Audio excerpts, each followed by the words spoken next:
قوت حافظہ اور علم میں اضافہ کے لیے دعا۔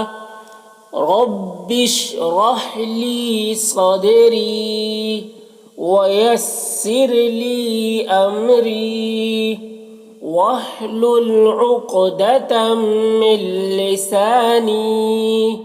یفقہوا قولی۔ رب یسر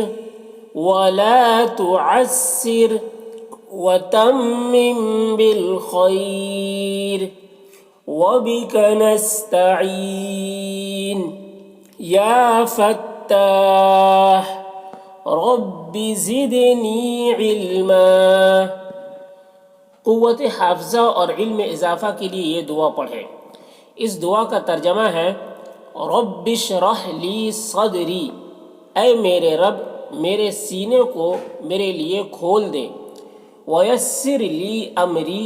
اور میرے کام کو میرے لیے آسان کر دے، واحلل عقدۃ من لسانی، اور میری زبان کے گرہ کو کھول دے، یفقہوا قولی، کہ وہ لوگ میری بات کو سمجھے۔ رب یسر، اے میرے رب میرے کام کو آسان فرما، ولا تعسر، اور دشوار نہ فرما، وتمم بالخیر، اور میرے کام کو خیر کے ساتھ مکمل فرما، وبک نستعین، اور ہم آپ ہی سے مدد چاہتے ہیں، یا فتاح، اے رزق اور رحمت کے دروازے کھولنے والے، اے دل و دماغ کے دروازے کھولنے والے، رب زدنی علما، اے میرے رب میرے علم میں اضافہ فرما۔ تو یہ دعا ہے قوت حافظہ کے لیے، یعنی اپنی یادداشت کو تیز کرنے کے لیے، اپنی یادداشت کو اچھی کرنے کے لیے، اور علم میں اضافہ کے لیے یہ دعا ہے۔ اس دعا کو آپ پڑھیں جب کوئی کتاب آپ پڑھ رہے ہو یا یاد کر رہے ہو، تو اس سے پہلے اس دعا کو پڑھ لیں آپ۔ جیسے قرآن شریف آپ پڑھ رہے ہیں، دیکھ کر ناظرہ پڑھ رہے ہیں، یا قرآن شریف یاد کر رہے ہیں، تو اس سے پہلے سب سے پہلے اس دعا کو آپ پڑھ لیں۔ یا کوئی اردو دینی کتاب پڑھ رہے ہیں، یا آپ اپنی اسکول کی کوئی کتاب پڑھ رہے ہیں یا یاد کر رہے ہیں، تو اس وقت بھی سب سے پہلے اس دعا کو پڑھ لیں۔ اس کے بعد آپ اپنی کتاب کو پڑھیں، اور اگر یاد کر رہے ہیں تو یاد کریں۔ تو اس دعا کو جب پڑھ لیں گے تو انشاءاللہ آپ جو بھی یاد کریں گے وہ آپ اچھے سے وہ چیز یاد ہو جائے گی، اور اچھے سے سمجھ میں بھی آ جائے گی، اور آپ کے حافظہ میں وہ اچھی طریقے سے وہ چیز بیٹھ جائے گی۔ تو اس دعا کو آپ اچھے سے یاد کر لیجئے، اور کوئی بھی کتاب آپ پڑھ رہے ہوں یا یاد کر رہے ہوں تو سب سے پہلے اس دعا کو آپ پڑھ لیجئے، اس کے بعد کتاب پڑھنا شروع کیجئے اور یاد کرنا شروع کیجئے۔ اسی طریقے سے اگر آپ کسی کو دین کی دعوت دینے جا رہے ہیں، یا پھر کسی کے درمیان جھگڑا ہو گیا ہے، آپ اس کی درمیان صلح کے لیے جا رہے ہیں، تو اس وقت بھی آپ اس دعا کو اگر پڑھ لیں گے تو اس سے بڑی مدد ملے گی، اور آپ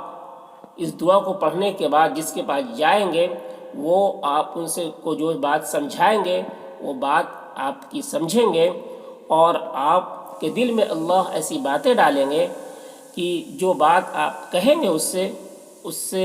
اس کا دل کو انشراح ہوگا، اور اس کے دل و دماغ میں وہ بات بیٹھے گی، اور آپ کی بات کو مانیں گے، اور آپ اپنے مقصد میں کامیاب ہوں گے۔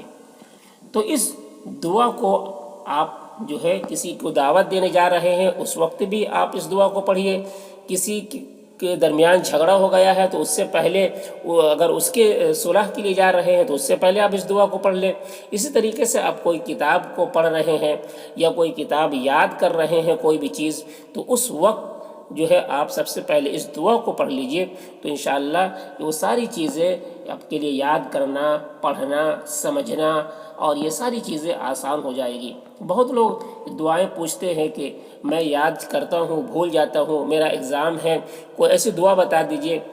کہ میں جو بھی یاد کروں وہ مجھے یاد رہے۔ تو میں ان ایسے سب لوگوں سے کہنا چاہوں گا کہ آپ ایسے وقت میں اس دعا کو اہتمام سے پڑھیں اور اس کو سمجھ کر پڑھیں۔ میں نے اس کا ترجمہ بھی بتایا آپ کو، تو اس کو اچھے سے یاد کر لیجئے اور اس دعا کو پڑھیے، اور اس کے بعد کتاب یاد کرنا شروع کیجئے، پڑھنا شروع کیجئے۔ انشاءاللہ اس کے ذریعے سے اللہ جو ہے آپ کے دل و دماغ کو کھول دیں گے، آپ کی حافظہ کو، آپ کی یادداشت کو تیز کر دیں گے، اور آپ کو وہ باتیں سمجھا دیں گے جو بات آپ سمجھنا چاہتے ہیں، پڑھنا چاہتے ہیں، جو باتیں سمجھ میں نہیں آ رہی ہیں۔ تو اس بہت یہ جامع دعا ہے، آپ اس دعا کو یاد کر کے اور اس کو پڑھنے کا اہتمام کریں، انشاءاللہ اس سے بہت فائدہ ہوگا۔ تو ایک بار اس دعا کو پھر سے دیکھ لیجئے۔ دیکھیے، قوت حافظہ اور علم اضافہ کے لیے دعا: رب اشرح لی صدری ویسر لی امری واحلل عقدۃ من لسانی یفقہوا قولی رب یسر ولا تعسر وتمم بالخیر وبک نستعین یا فتاح رب زدنی علما۔